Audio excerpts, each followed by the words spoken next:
Psalm 90 in some ways is a difficult passage, a difficult text. It contains some things that are kind of heavy to think about.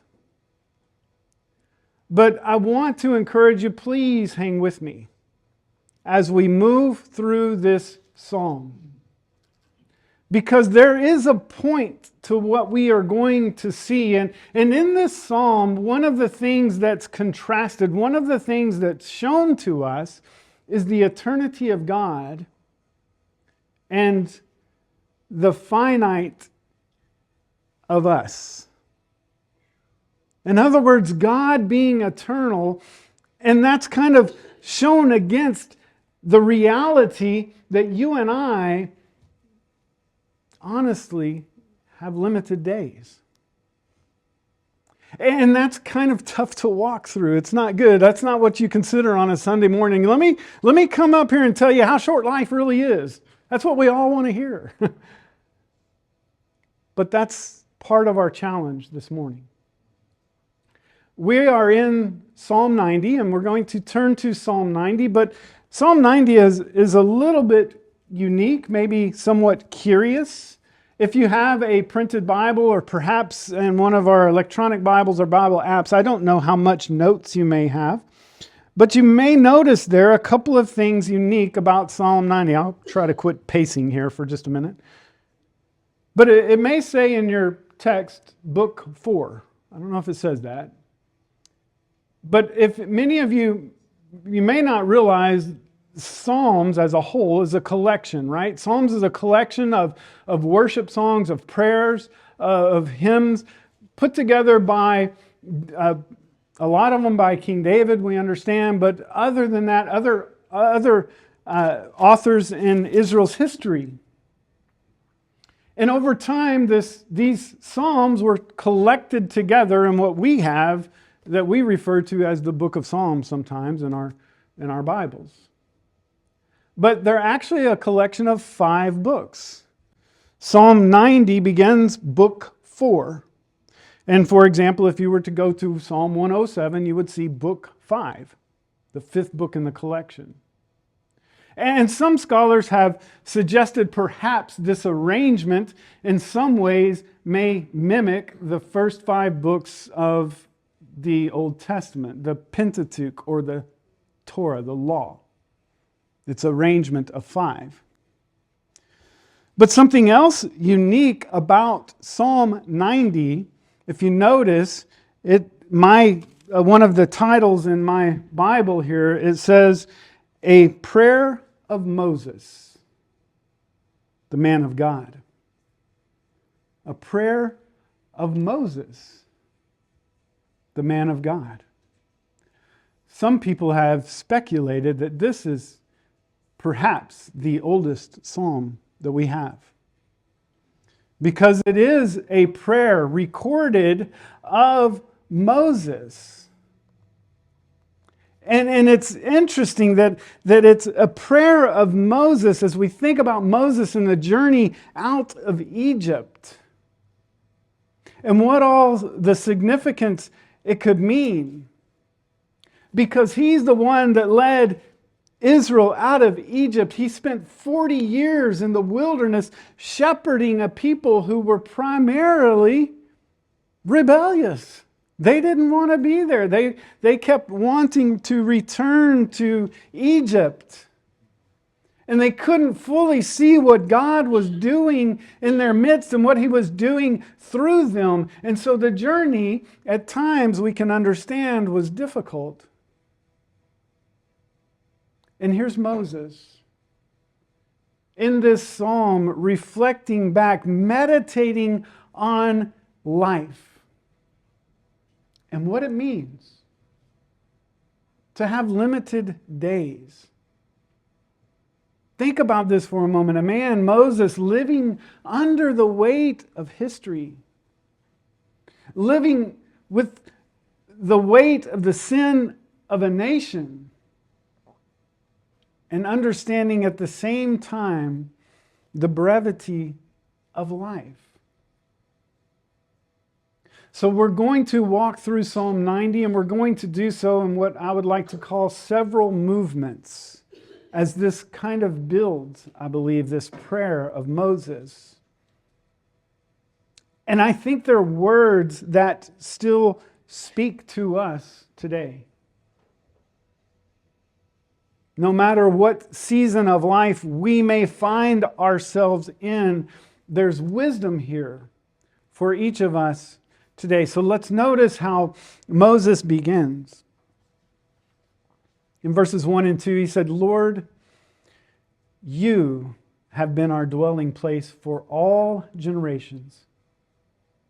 Before the mountains were born, you gave birth to the earth and the world. Even from everlasting to everlasting, you are God."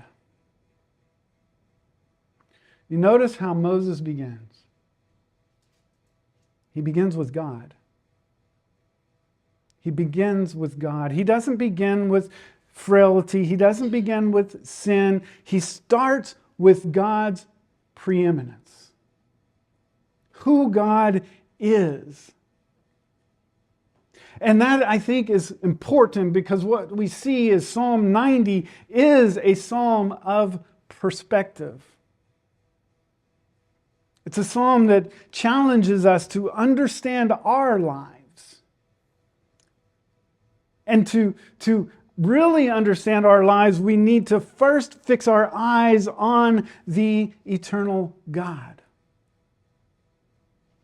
So let's begin as we walk through these movements. Moses opens with an image, I believe, that would resonate strongly, would resonate deeply with a people who were wandering through the desert. Moses begins, "God, you are our dwelling place."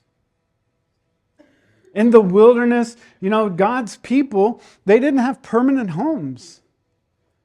They lived in tents. They migrated around. They didn't have a place to really call home as they wandered through the desert. But Moses begins with this acknowledgement, God, you are our true home. You are our true dwelling place. The tent is temporary, but you, God, are eternal. Think about for a moment if you have, do any of you maybe have a family heirloom, something that's been passed down from generation to generation in your home? Perhaps it's a Bible, a piece of jewelry, a book, perhaps it's been passed down. You think about that family heirloom, and you kind of realize, this thing's been around longer than I have. And this thing's going to be around longer than I'm going to be around, because hopefully I'm going to pass that on to a next generation. And that's somewhat what Moses is explaining to us, what Moses is seeing here. God's presence is for all generations. His home is an eternal home. God's not limited nor shaken by time as we are. And he goes on in verse 2, "Before the mountains were born, or you brought forth the whole world from everlasting to everlasting, you are God." If you ever need a reminder that I'm not the center of the universe, notice what Moses says.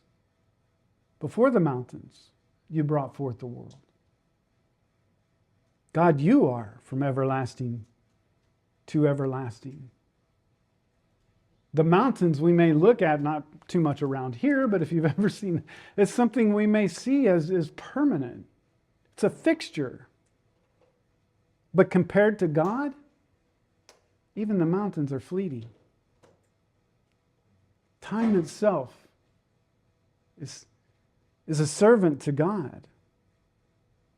And I think at least as we begin to read and understand and reflect upon this psalm, this is the framework we need. Before we talk about our lives and perhaps even our limited lives, our limited days, we have to first fix our eyes on the eternal God. He is our refuge. He is our dwelling. And it's God that spans all generations. In Him we find our lives. We find meaning in our lives and purpose for our days. But as Moses begins, he sharply turns the mirror inward on us. Notice verses 3 and 4.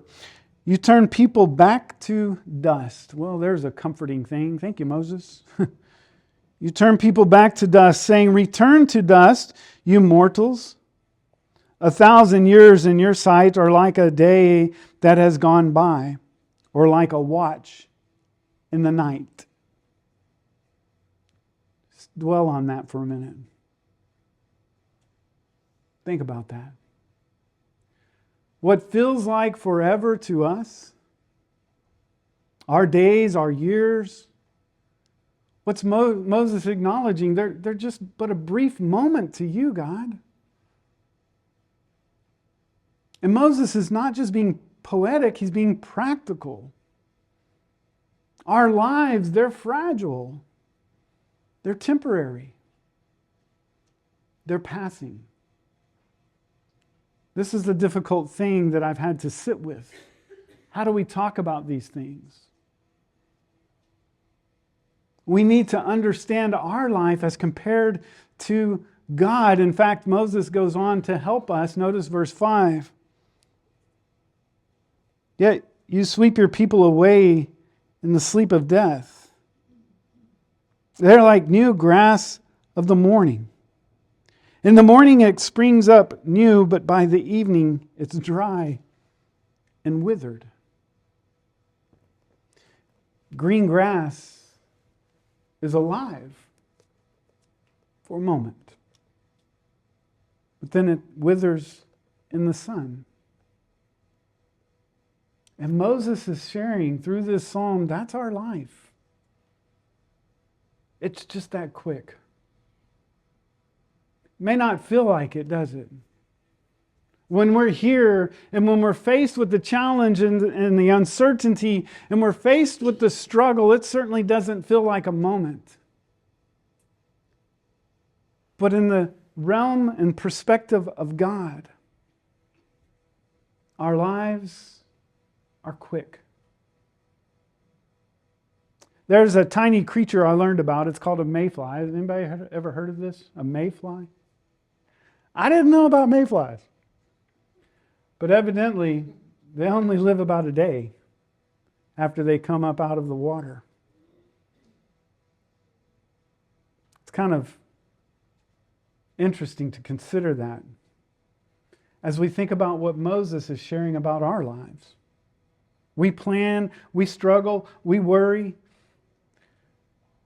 But the truth is, our lives compared to God's eternity, it's brief. And I think if we ignore that, if we choose not to consider that, not to reflect on that, we waste the very gift that God has given us. And that is each day. You know what I think we struggle with sometimes is understanding the gift of life. And understanding the gift that we have each day. I think it's something that many of us take for granted. We're going to wake up, we're going to go to work, we're going to do our normal thing. I think it's just something we begin to take for granted. But what Moses is challenging us, I believe, is don't take life for granted. Don't take your day, don't take your hours for granted. Because they're fast. And if we take them for granted, we end up just looking past them. But then Moses sharply turns in verse 7 and 8 to a much harder reality, a much harder truth. In the next movement, we are consumed by your anger and terrified by your indignation. You have set our iniquities before you, our secret sins in the light of your presence. Here's where we see the consequences of turning away from God. Sin sets us on a path that leads us away from God. Sin sets us on a path that leads us in a direction that is a direction away from God, and the consequences of following that path rather than following after Him, as we know, is death. And Moses says, even the hidden sins, the things that we imagine are just ours, we're the only one who knows about them, God fully knows. In Psalm 90, Moses is teaching us this truth. Sin really matters. It gets overlooked. Sometimes we don't consider the weight of sin that often. We minimalize sin's destructive nature and sin's destructive force, but what Moses is saying is sin really matters. It disrupts life. It leaves you away from God, leads you away from peace. It has an effect on your day in very practical ways. And Moses isn't trying to crush our spirits. He's trying to awaken us and awaken an awareness in our lives. Think about it, the fact that, have any of you ever been hiking for very long, maybe in trails up in mountain ranges? Or anybody ever done any backpacking much at all? A few nods. It's easy, if you've never done this, to go to a trailhead that has a huge marker and placard says, trailhead, and this is where it begins, here's your signs, and you start following that trail. If you're not careful, it's easy to get off that trail. Especially if it's somewhere out a little away from the normal, maybe not in a state park, but somewhere out in nature. And I remember at times crossing these fields and just, you walk out of the woods into a field and well, where did the trail go? You know? Which direction do I go now? It's easy to get off the trail. And what happens when we get off the trail? Well, it can lead to some very dangerous places if you're not careful. The terrain may get rough, the hazards increase, and you're pretty vulnerable. If you've ever been turned around or lost, you begin to realize just how vulnerable you are as the sun begins to go down. Sin's kind of like that wrong trail. There's consequences. And if we start down that wrong trail, we suddenly realize how vulnerable we really are, how lost we are. Moses is bringing this awareness to us not to condemn us, but to direct us back to the path that leads to God, path that leads to life. We may have 70, 90 years. But even our longest, our strongest days, if we're not careful, can be filled with trouble and sorrow. It's not meant to be pessimistic, it's realistic. Life's difficult. Life's challenging. Life's fragile. And Moses wants us to see sin actually makes a difference. And we can't overlook sin. Now that we've made it to verse 12, thank you. This is the pivot point in Moses' prayer and in our psalm. Teach us to number our days, that we may gain a heart of wisdom. You see, Moses isn't just lamenting the brevity of life. He's just not thinking about the number of days that we have. What Moses is doing is asking God to teach him, to teach all of us, how to live our days wisely. And it's about an awareness. Knowing that our days are few, just acknowledging that. In perspective of God, our lives are fleeting and few. But also recognizing that each day matters. Living intentionally matters. You may think of it like a calendar. If every day is precious, what are you going to do? You're going to plan that day diligently. Where you spend your time, who you allot your time with, that's going to really matter. You're going to make investments that's going to last. And suddenly your time becomes important. And that's what Moses is saying. Live your days investing in the wisdom of God. Live your days as if each day is a gift from God. And understand how precious the gift is that we have received.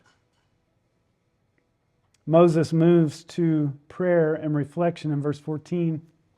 Satisfy us in the morning with your unfailing love, that we may sing for joy and be glad all of our days. Notice the shift. Life's fragile, sin has consequences, but God's steadfast love satisfies each day. Moses, if you notice carefully, isn't praying for more days. He's praying for meaningful days. He's praying for days that have an impact. Days that acknowledge God. He's praying for meaningful days, and he ends in verse 17. May the favor of the Lord our God rest on us. Establish the work of our hands. For us, yes, establish the work of our hands. Even in a brief life, God can have an everlasting impact. In our ordinary work, and sometimes the mundane routines of our days, if they're offered to God, they can bear eternal fruit. And that's the prayer Moses is asking. May my life be filled with purpose as I reflect upon you, O Lord. Psalm 90, I've got to move. Sorry.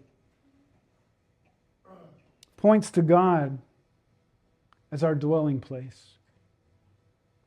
A place where we find satisfaction, love, a purpose, meaning in our days. And all of this points us forward to Jesus. We think about the words of the Apostle John in John 1 and verse 14 when it says the Word became flesh and made his dwelling among us. Christ pitched his tent among his people. Jesus enters into our fragile, short lives. And he makes the eternal presence of God known and available. Consider the rich fool in Luke 12. He thought he could store up his wealth. He thought he could store up for the days ahead. He thought he could have security without God. What did he find? It's folly. Because he didn't have an eternal perspective. Psalm 90, I think, invites us to consider our limited days. And it demonstrates that life forever is in Christ. And through our limited days, our fleeting days, they're caught up into the story of God. into his eternal story through Jesus Christ. And what that means is that sin and death no longer have the final word. Because we see in Christ that has been overcome. And it transforms our lives, our perspective into hope through Messiah Jesus. We have the opportunity each day to live in God's steadfast love, to walk in his wisdom. Why?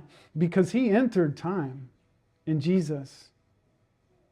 He bound himself to time so that he could redeem a world for himself.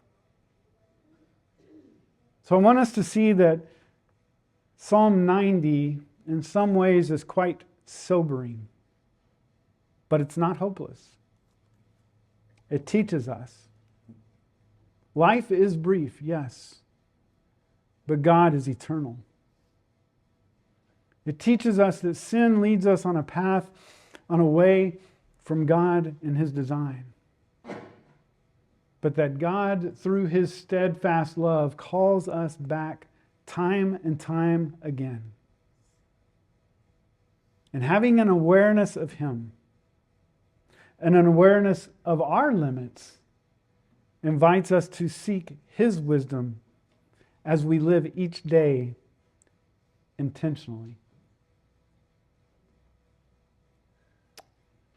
Let's live with open eyes.